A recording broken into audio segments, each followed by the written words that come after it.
একটা কড়াতে ভাজা হচ্ছে, আমরা অন্য আর একটা কড়াতে গ্রেভিটা তৈরি করে নেবো ততক্ষণ। ওই ভাজাটা থেকে আমরা একটুখানি তেল তুলে এখানে দিলাম। এবার তেলটা গরম হয়ে গেলে আমরা একে একে সমস্ত মশলা দেব। প্রথমে একটু কালো জিরে দিলাম,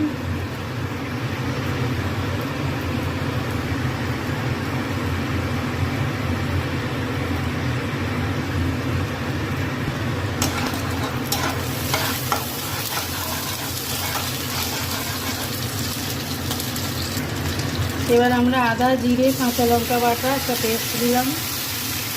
এর সাথে একটু ছোটো এলাচ লবঙ্গ সমস্ত বাটা আছে, দারুচিনি এর সাথে বাটা আছে একসাথে। মশলাটা ভালো করে কষা হচ্ছে।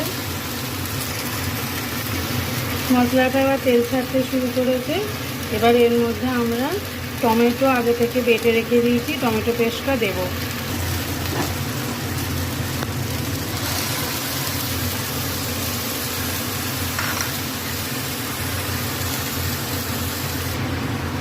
এবার এর মধ্যে আমরা একটুখানি ধনে গুঁড়ো দেবো,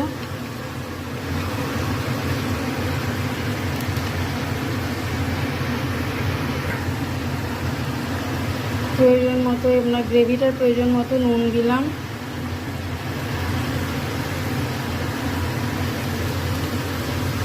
একটু অল্প পরিমাণে আমরা লঙ্কা গুঁড়ো দিলাম, একটু অল্প করে হলুদ গুঁড়ো দিলাম। পেস্টটা ভালো করে আমরা এই মশলাটা আমরা ভাজতে থাকবো।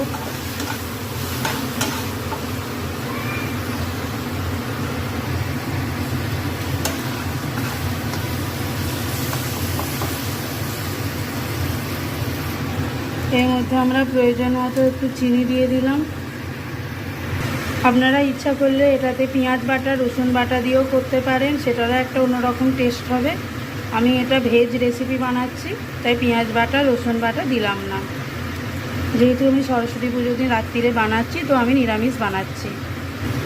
এরপর আমরা এর মধ্যে কাজু বাদাম ও চারমগজ বাটা দেবো।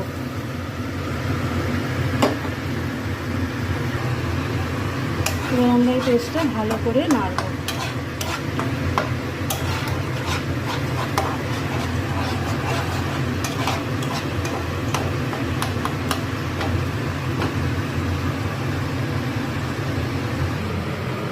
আমাদের ছানার মুইঠাগুলো ভাজা হয়ে গেছে, মুইঠাগুলো ভেজে আমাদের এরকম হয়েছে।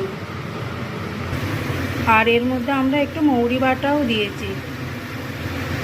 কাজু বাদাম আর চারমগজটা যে বাটা আছে ওর মধ্যে একটু মৌরি বাটাও আছে, যার জন্য একটা খুব সুন্দর স্মেল বেরোচ্ছে।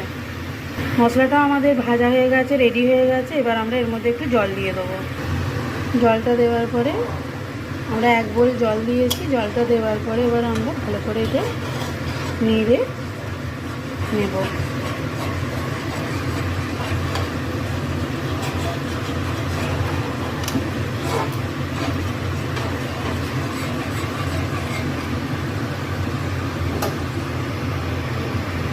যেহেতু নিরামিষ করছি, আমরা এতে এবার সামান্য একটু ঘি দেবো, 1 টেবিল চামচ ঘি দেবো, আর একটু ধনে পাতা দেবো, ধনে পাতা কুচি দেবো।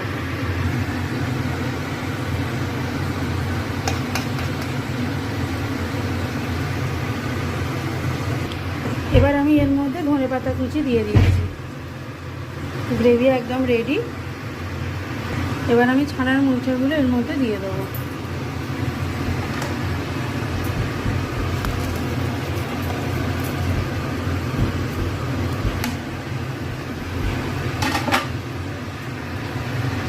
গ্যাস বন্ধ করে দিলাম, এবার চাপা দিয়ে রাখবো। রান্না একদম কমপ্লিট। এবার আমরা এটা রুটির সাথে, লুচি বা পরোটার সাথে পরিবেশন করতে পারবো।